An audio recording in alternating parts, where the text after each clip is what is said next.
Part 1 of it ends with us. This is an audiobook zone recording. For more information, please visit our YouTube channel, or please subscribe and hit the like button. It ends with us by Colleen Hoover. For my father, who tried his very best not to be his worst. And for my mother, who made sure we never saw him at his worst. Chapter 1. As I sit here with one foot on either side of the ledge, looking down from 12 stories above the streets of Boston, I can't help but think about suicide. Not my own. I like my life enough to want to see it through. I'm more focused on other people and how they ultimately come to the decision to just end their own lives. Do they ever regret it? In the moment after letting go and the second before they make impact, there has to be a little bit of remorse in that brief free fall. Do they look at the ground as it rushes toward them and think, well, crap. This was a bad idea. Somehow, I think not. I think about death a lot. Particularly today, considering I just 12 hours earlier gave one of the most epic eulogies the people of Plethora, Maine, have ever witnessed.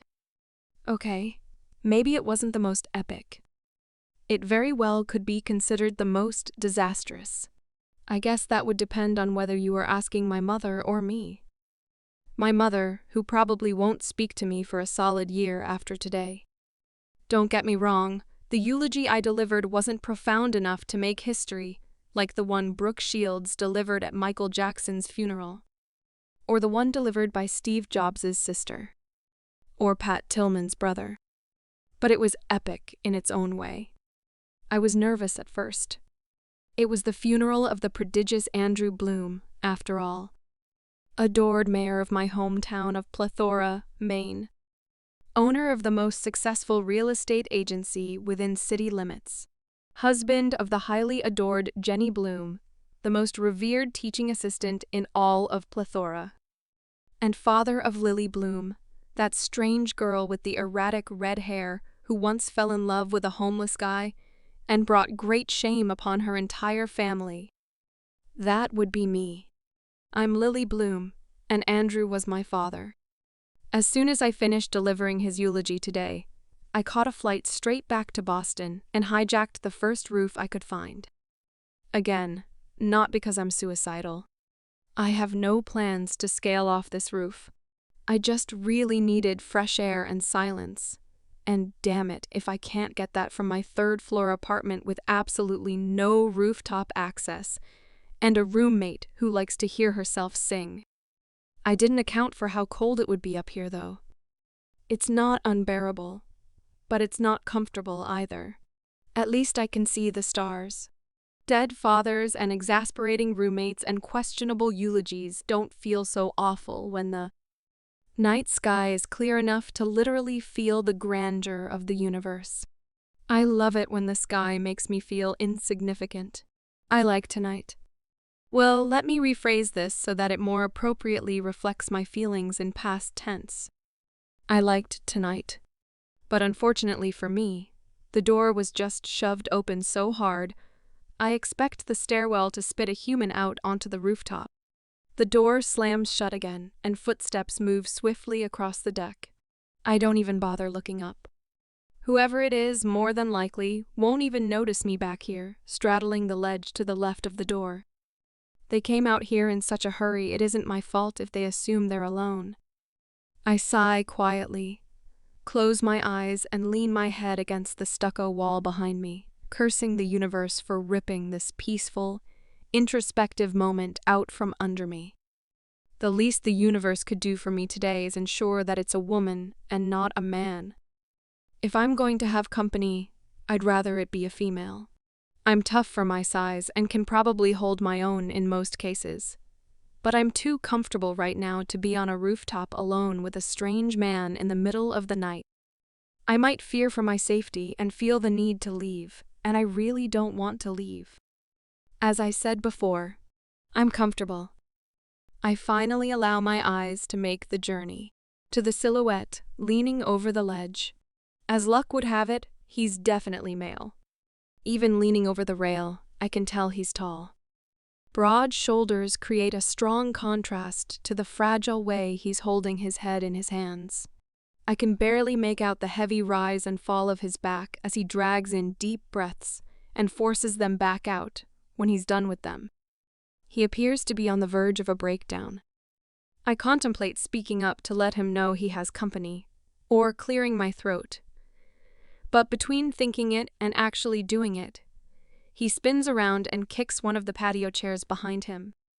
I flinch as it screeches across the deck, but being as though he isn't even aware he has an audience, the guy doesn't stop with just one kick. He kicks the chair repeatedly, over and over. Rather than give way beneath the blunt force of his foot, all the chair does is scoot farther and farther away from him. That chair must be made from marine-grade polymer. I once watched my father back over an outdoor patio table made of marine-grade polymer, and it practically laughed at him.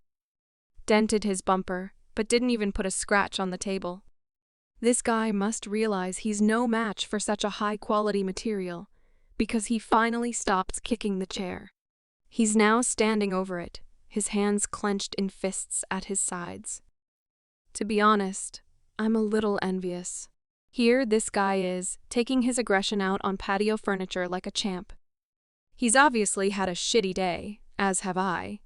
But whereas I keep my aggression pent up until it manifests in the form of passive aggressiveness, this guy actually has an outlet. My outlet used to be gardening. Anytime I was stressed, I'd just go out to the backyard and pull every single weed I could find. But since the day I moved to Boston 2 years ago, I haven't had a backyard. Or a patio. I don't even have weeds. Maybe I need to invest in a marine-grade polymer patio chair. I stare at the guy a moment longer, wondering if he's ever going to move. He's just standing there, staring down at the chair. His hands aren't in fists anymore. They're resting on his hips, and I notice for the first time how his shirt doesn't fit him very well around his bicep. It fits him everywhere else, but his arms are huge. He begins fishing around in his pockets until he finds what he's looking for, and in what I'm sure is probably an effort to release even more of his aggression, he lights up a joint. I'm 23. I've been through college and have done this very same recreational drug a time or two. I'm not going to judge this guy for feeling the need to toke up in private. But that's the thing, he's not in private. He just doesn't know that yet. He takes in a long drag of his joint and starts to turn back toward the ledge. He notices me on the exhale. He stops walking the second our eyes meet. His expression holds no shock, nor does it hold amusement when he sees me. He's about 10 feet away, but there's enough light from the stars that I can see his eyes as they slowly drag over my body without revealing a single thought. This guy holds his cards well. His gaze is narrow and his mouth is drawn tight, like a male version of the Mona Lisa. "What's your name?" he asks. I feel his voice in my stomach. That's not good. Voices should stop at the ears, but sometimes not very often at all. Actually, a voice will penetrate past my ears and reverberate straight down through my body. He has one of those voices, deep, confident, and a little bit like butter. When I don't answer him, he brings the joint back to his mouth and takes another hit. "Lily," I finally say. I hate my voice. It sounds too weak to even reach his ears from here, much less reverberate inside his body. He lifts his chin a little and nudges his head toward me. "Will you please get down from there, Lily?" It isn't until he says this that I notice his posture. He's standing straight up now, rigid even, almost as if he's nervous I'm going to fall. I'm not. This ledge is at least a foot wide, and I'm mostly on the roof side. I could easily catch myself before I fell, not to mention I've got the wind in my favor. I glance down at my legs and then back up at him. "No, thanks. I'm quite comfortable where I am." He turns a little, like he can't look straight at me. "Please get down." It's more of a demand now, despite his use of the word please. There are 7 empty chairs up here. Almost 6, I correct. reminding him that he just tried to murder one of them. He doesn't find the humor in my response. When I fail to follow his orders, he takes a couple of steps closer. You are a mere 3 inches from falling to your death. I've been around enough of that for one day. He motions for me to get down again. You're making me nervous, not to mention ruining my high. I roll my eyes and swing my legs over. Heaven forbid a joint go to waste. I hop down and wipe my hands across my jeans. Better? I say as I walk toward him. He lets out a rush of air, as if seeing me on the ledge actually had him holding his breath. I pass him to head for the side of the roof, with the better view. And as I do, I can't help but notice how unfortunately cute he is. No, cute is an insult. This guy is beautiful. Well manicured, smells like money, looks to be several years older than me. His eyes crinkle in the corners as they follow me, and his lips seem to frown, even when they aren't. When I reach the side of the building that overlooks the street, I lean forward and stare down at the cars below, trying not to appear impressed by him. I can tell by his haircut alone that he's the kind of man people are easily impressed by, and I refuse to feed into his ego. Not that he's done anything to make me think he even has one. But he is wearing a casual Burberry shirt, and I'm not sure I've ever been on the radar of someone who could casually afford one. I hear footsteps approaching from behind, and then he leans against the railing next to me. Out of the corner of my eye, I watch as he takes another hit of his joint. When he's finished, he offers it to me, but I wave it off. The last thing I need is to be under the influence around this guy. His voice is a drug in itself. I kind of want to hear it again, so I throw a question in his direction. So what did that chair do to make you so angry? He looks at me. Like really looks at me. His eyes meet mine, and he just stares hard, like all my secrets are right there on my face. I've never seen eyes as dark as his. Maybe I have, but they seem darker when they're attached to such an intimidating presence. He doesn't answer my question, but my curiosity isn't easily put to rest. If he's going to force me down from a very peaceful, comfortable ledge, then I expect him to entertain me with answers to my nosy questions. Was it a woman? I inquire. Did she break your heart? He laughs a little with that question. If only my issues were as trivial as matters of the heart. He leans into the wall so that he can face me. What floor do you live on? He licks his fingers and pinches the end of his joint, then puts it back in his pocket. I've never noticed you before. That's because I don't live here. I point in the direction of my apartment. See that insurance building? He squints as he looks in the direction I'm pointing. Yeah. I live in the building next to it. It's too short to see from here. It's only 3 stories tall. He's facing me again, resting his elbow on the ledge. If you live over there, why are you here? Your boyfriend live here or something? His comment somehow makes me feel cheap. It was too easy an amateurish pickup line. From the looks of this guy, I know he has better skills than that. It makes me think he saves the more difficult pickup lines for the women he deems worthy. You have a nice roof, I tell him. He lifts an eyebrow, waiting for more of an explanation. I wanted fresh air. Somewhere to think. I pulled up Google Earth and found the closest apartment complex with a decent rooftop patio. He regards me with a smile. At least you're economical, he says. That's a good quality to have. At least? I nod, because I am economical. And it is a good quality to have. Why did you need fresh air? He asks. Because I buried my father today and gave an epically disastrous eulogy, and now I feel like I can't breathe. I face forward again and slowly exhale.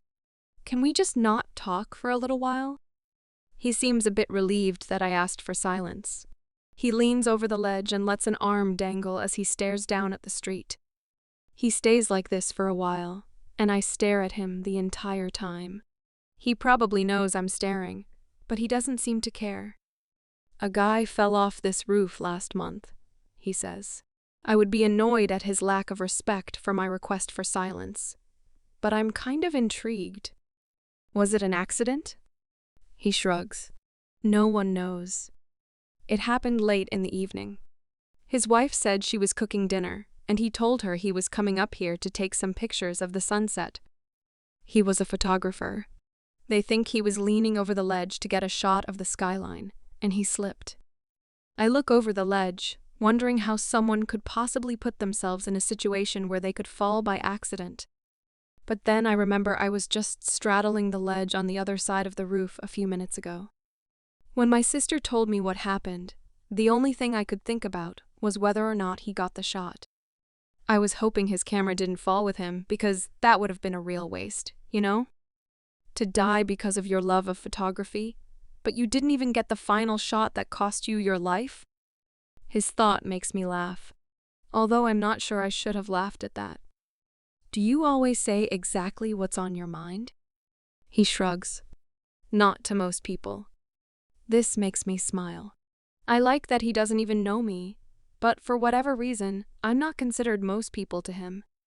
He rests his back against the ledge and folds his arms over his chest.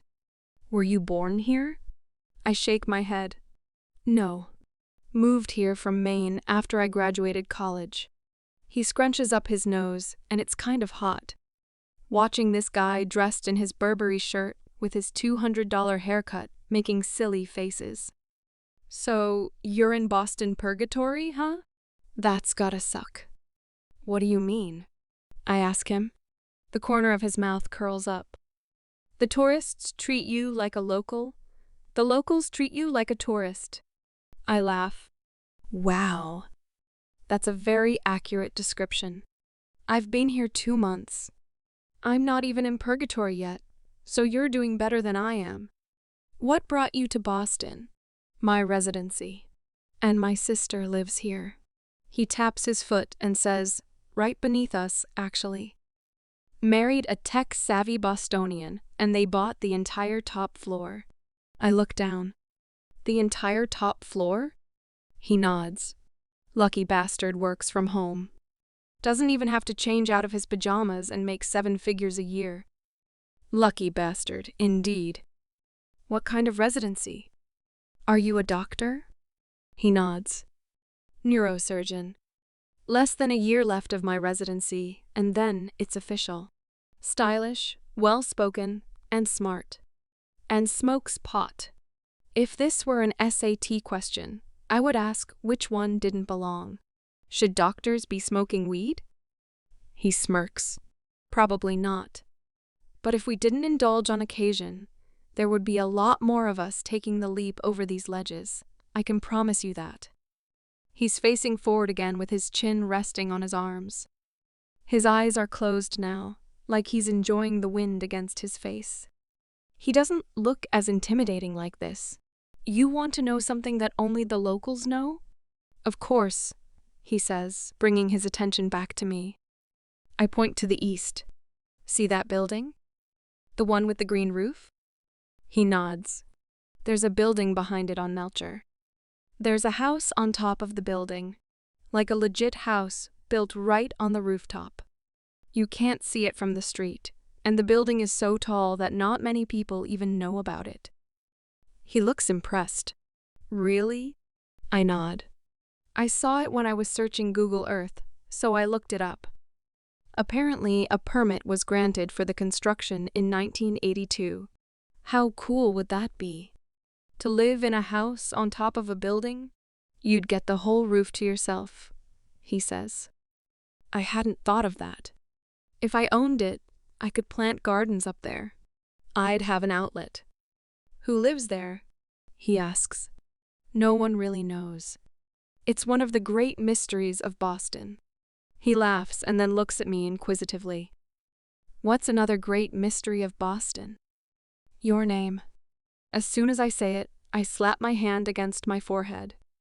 It sounded so much like a cheesy pickup line. The only thing I can do is laugh at myself. He smiles. It's Ryle, he says. Riley Kincaid. I sigh, sinking into myself. That's a really great name. Why do you sound sad about it? Because I'd give anything for a great name. You don't like the name Lily? I tilt my head and cock an eyebrow. My last name is Bloom. He's quiet. I can feel him trying to hold back his pity. I know. It's awful. It's the name of a 2-year-old little girl, not a 23-year-old woman. A 2-year-old girl will have the same name no matter how old she gets. Names aren't something we eventually grow out of. Lily Bloom. Unfortunately for me, I say. But what makes it even worse is that I absolutely love gardening. I love flowers, plants, growing things. It's my passion. It's always been my dream to open a florist shop, but I'm afraid if I did, people wouldn't think my desire was authentic. They would think I was trying to capitalize off my name, and that being a florist isn't really my dream job. Maybe so, he says. But what's that matter? It doesn't, I suppose. I catch myself whispering, Lily blooms quietly. I can see him smiling a little bit. It really is a great name for a florist. But I have a master's degree in business. I'd be downgrading, don't you think? I work for the biggest marketing firm in Boston. Owning your own business isn't downgrading, he says. I raise an eyebrow. Unless it flops. He nods in agreement. Unless it flops, he says. So what's your middle name, Lily Bloom? I groan, which makes him perk up. You mean it gets worse? I drop my head in my hands and nod. Rose? I shake my head. Worse. Violet? I wish. I cringe and then mutter, Blossom. There's a moment of silence. God damn, he says softly. Yeah. Blossom is my mother's maiden name, and my parents thought it was fate that their last names were synonyms. So of course, when they had me, a flower was their first choice. Your parents must be real assholes. One of them was. My father died this week. He glances at me. Nice try. I'm not falling for that. I'm serious. That's why I came up here tonight. I think I just needed a good cry. He stares at me suspiciously for a moment to make sure I'm not pulling his leg. He doesn't apologize for the blunder. Instead, his eyes grow a little more curious, like his intrigue is actually authentic. Were you close? That's a hard question. I rest my chin on my arms and look down at the street again. I don't know, I say with a shrug. As his daughter, I loved him. But as a human, I hated him. I can feel him watching me for a moment. And then he says, I like that. Your honesty. He likes my honesty. I think I might be blushing. We're both quiet again for a while, and then he says, Do you ever wish people were more transparent? How so? He picks at a piece of chipped stucco with his thumb until it breaks loose. He flicks it over the ledge. I feel like everyone fakes who they really are, when deep down we're all equal amounts of screwed up. Some of us are just better at hiding it than others. Either his high is setting in or he's just very introspective. Either way, I'm okay with it. My favorite conversations are the ones with no real answers. I don't think being a little guarded is a negative thing, I say. Naked truths aren't always pretty. He stares at me for a moment. Naked truths, he repeats. I like that. He turns around and walks to the middle of the rooftop. He adjusts the back on one of the patio loungers behind me and lowers himself onto it. It's the kind you lie on, so he pulls his hands behind his head and looks up at the sky. I claim the one next to him and adjust it until I'm in the same position as him. Tell me a naked truth, Lily. Pertaining to what? He shrugs. I don't know. Something you aren't proud of. Something that will make me feel a little less screwed up on the inside. He's staring up at the sky, waiting on me to answer. My eyes follow the line of his jaw, the curve of his cheeks, the outline of his lips. His eyebrows are drawn together in contemplation. I don't understand why, but he seems to need conversation right now. I think about his question and try to find an honest answer. When I come up with one, I look away from him and back up to the sky. My father was abusive. Not to me, to my mother. He would get so angry when they fought that sometimes he would hit her. When that happened, he would spend the next week or two making up for it. He would do things like buy her flowers or take us out to a nice dinner. Sometimes he would buy me stuff because he knew I hated it when they fought. When I was a kid, I found myself looking forward to the nights they would fight, because I knew if he hit her, the 2 weeks that followed would be great. I pause. I'm not sure I've ever admitted that to myself. Of course, if I could, I would have made it to where he never touched her. But the abuse was inevitable with their marriage, and it became our norm. When I got older, I realized that not doing something about it made me just as guilty. I spent most of my life hating him for being such a bad person, but I'm not so sure I'm much better. Maybe we're both bad people. Riley looks over at me with a thoughtful expression. Lily, he says pointedly, there is no such thing as bad people. We're all just people who sometimes do bad things. I open my mouth to respond, but his words strike me silent. We're all just people who sometimes do bad things. I guess that's true in a way. No one is exclusively bad, nor is anyone exclusively good. Some are just forced to work harder at suppressing the bad. Your turn, I tell him. Based on his reaction, I think he might not want to play his own game. He sighs heavily and runs a hand through his hair. He opens his mouth to speak, but then clamps it shut again. He thinks for a bit, and then finally speaks. I watched a little boy die tonight. His voice is despondent. He was only 5 years old. He and his little brother found a gun in his parents' bedroom. The younger brother was holding it, and it went off by accident. My stomach flips. I think this may be a little too much truth for me. There was nothing that could be done by the time he made it to the operating table. Everyone around, nurses, other doctors, they all felt so sorry for the family. Those poor parents, they said. But when I had to walk into the waiting room and tell those parents that their child didn't make it, I didn't feel an ounce of sorrow for them. I wanted them to suffer. I wanted them to feel the weight of their ignorance for keeping a loaded gun within access of 2 innocent children. I wanted them to know that not only did they just lose a child, they just ruined the entire life of the one who accidentally pulled the trigger. Jesus Christ. I wasn't prepared for something so heavy. I can't even conceive how a family moves past that. That poor boy's brother, I say. I can't imagine what that's going to do to him seeing something like that. Riley flicks something off the knee of his jeans. It'll destroy him for life. That's what it'll do. I turn on my side to face him, lifting my head up onto my hand. Is it hard? Seeing things like that every day? He gives his head a slight shake. It should be a lot harder, but the more I'm around death, the more it just becomes a part of life. I'm not sure how I feel about that. He makes eye contact with me again. Give me another one, he says. I feel like mine was a little more twisted than yours. I disagree. But I tell him about the twisted thing I did a mere 12 hours ago. My mother asked me 2 days ago if I would deliver the eulogy at my father's funeral today. I told her I didn't feel comfortable, that I might be crying too hard to speak in front of a crowd. But that was a lie. I just didn't want to do it because I feel like eulogies should be delivered by those who respected the deceased. And I didn't much respect my father. Did you do it? I nod. Yeah. This morning.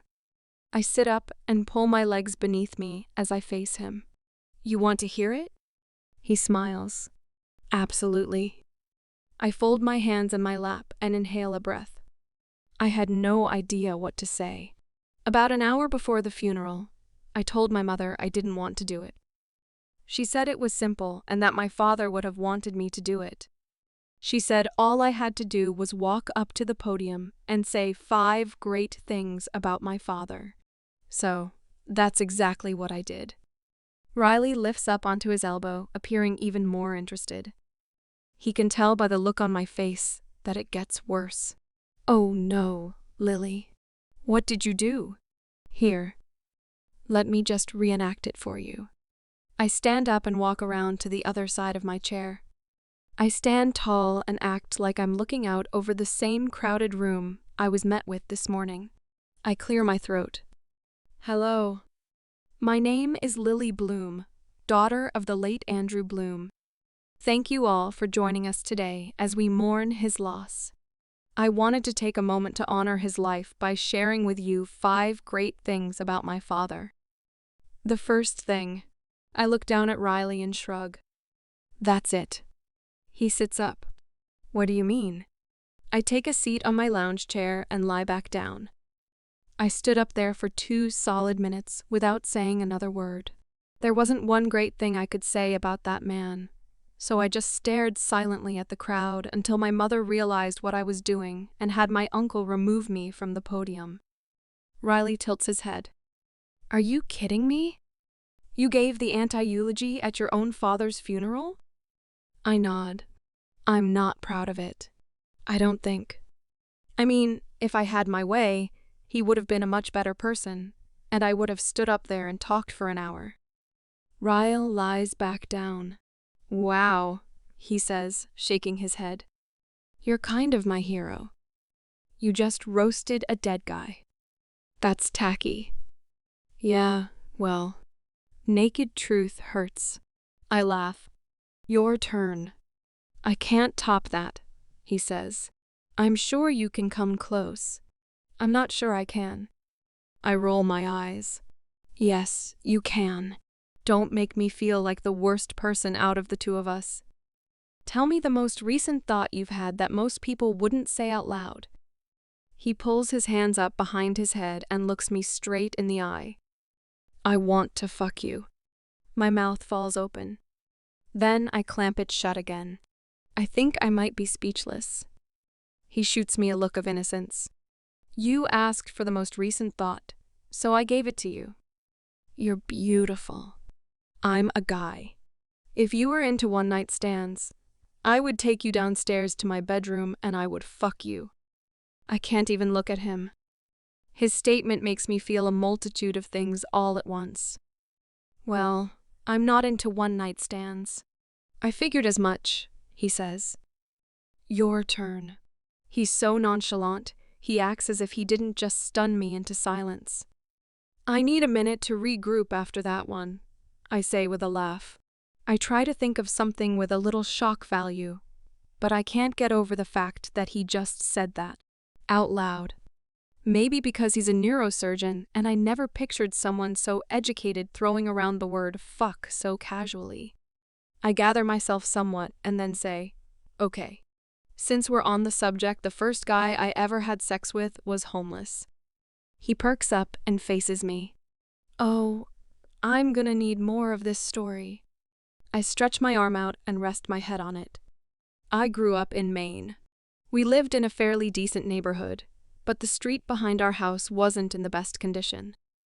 Our backyard butted up to a condemned house adjacent to 2 abandoned lots. I became friends with a guy named Atlas who stayed in the condemned house. No one knew he was living there other than me. I used to take him food and clothes and stuff. Until my father found out. What'd he do? My jaw tightens. I don't know why I brought this up when I still force myself not to think about it on a daily basis. He beat him up. That's as naked as I want to get about that subject. Your turn. He regards me silently for a moment, as if he knows there's more to that story. But then he breaks eye contact. The thought of marriage repulses me, he says. I'm almost 30 years old and I have no desire for a wife. I especially don't want children. The only thing I want out of life is success. Lots of it. But if I admit that out loud to anyone, it makes me sound arrogant. Professional success? Or social status? He says, both. Anyone can have children. Anyone can get married. But not everyone can be a neurosurgeon. I get a lot of pride out of that. And I don't just want to be a great neurosurgeon. I want to be the best in my field. You're right. It does make you sound arrogant. He smiles. My mother fears I'm wasting my life away because all I do is work. You're a neurosurgeon and your mother is disappointed in you? I laugh. Good Lord, that's insane. Are parents ever really happy with their children? Will they ever be good enough? He shakes his head. My children wouldn't be. Not many people have the drive I do, so I'd only be setting them up for failure. That's why I'll never have any. I actually think that's respectable, Ryle. A lot of people refuse to admit they might be too selfish to have children. He shakes his head. Oh, I'm way too selfish to have children. And I'm definitely way too selfish to be in a relationship. So how do you avoid it? You just don't date? He cuts his eyes to me, and there's a slight grin affixed to his face. When I have time, there are girls who satisfy those needs. I don't lack for anything in that department, if that's what you're asking. But love has never appealed to me. It's always been more of a burden than anything. I wish I looked at love like that. It would make my life a hell of a lot easier. I envy you. I have this idea that there's a perfect man out there for me. I tend to become jaded easily because no one ever meets my standards. I feel like I'm on an infinite search for the Holy Grail. You should try my method, he says. Which is one-night stands. He raises an eyebrow, like it's an invitation. I'm glad it's dark, because my face is on fire. I could never sleep with someone if I didn't see it going anywhere. I say this out loud, but my words lack conviction when I say it to him. He drags in a long, slow breath, and then rolls onto his back. Not that kind of girl, huh? He says this with a trace of disappointment in his voice. I match his disappointment.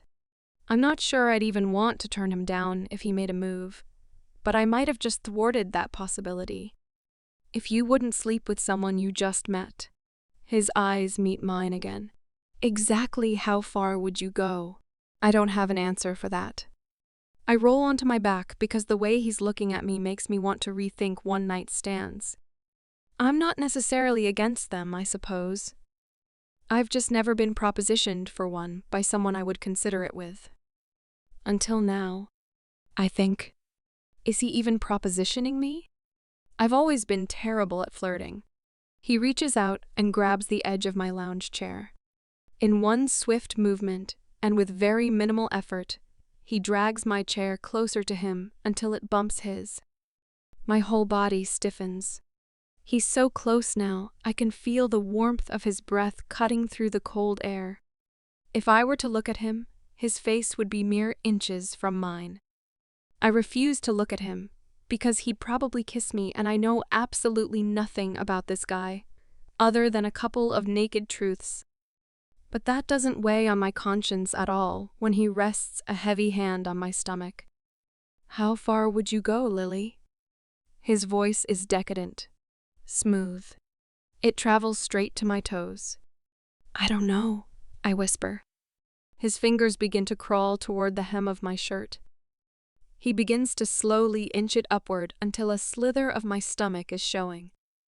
Oh, Jesus, I whisper, feeling the warmth from his hand as he slides it up my stomach.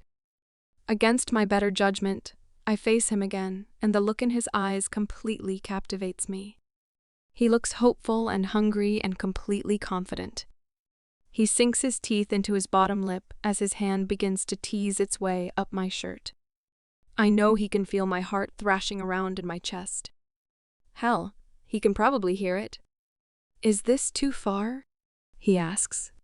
I don't know where this side of me is coming from, but I shake my head and say, not even close. With a grin, his fingers brush the underneath of my bra, lightly trickling over my skin that is now covered in chills. As soon as my eyelids fall shut, the piercing of a ring rips through the air. His hand stiffens when we both realize it's a phone. His phone. He drops his forehead to my shoulder. Damn it.